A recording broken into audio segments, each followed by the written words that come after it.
Mardi 6 novembre, les élections de mi-mandat américaines décideront de la nouvelle majorité au Congrès américain. Un scrutin dont l'importance n'a pas échappé à Donald Trump. Tonight, the commander-in-chief saying that he wants U.S. troops to fire their guns on any migrant who even throws a rock at them. They want to throw rocks at our military fights back. We're going to consider it, and I told them, consider it a rifle. When they throw rocks like they did at the Mexico military and police, I say, consider it a rifle. Depuis quelques jours, le président américain évoque dès qu'il le peut les caravanes de migrants.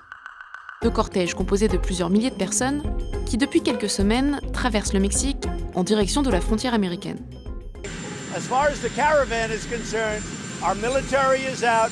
We have about 5,008. We'll go up to anywhere between 10 and 15,000 military personnel on top of Border Patrol, ICE, and everybody else at the border.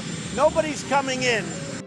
15 000 soldats, c'est plus que le nombre d'hommes actuellement déployés en Afghanistan. Et cela représente un peu plus de 2 soldats pour chaque migrant présent dans les caravanes. Problème, les migrants sont encore à 1500 km de la frontière. Et il pourrait se passer plusieurs mois avant qu'ils ne l'atteignent.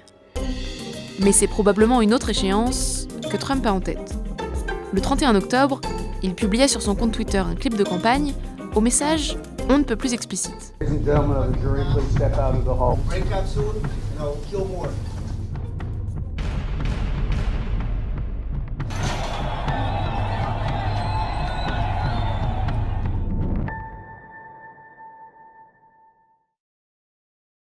Le même jour, il affirmait qu'il réformerait par décret le droit du sol.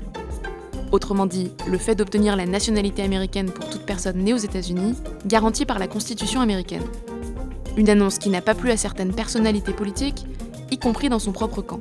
Well, you obviously cannot do that. You cannot end birthright citizenship with an executive order. Mais ces critiques ne dérangent généralement pas beaucoup le président américain.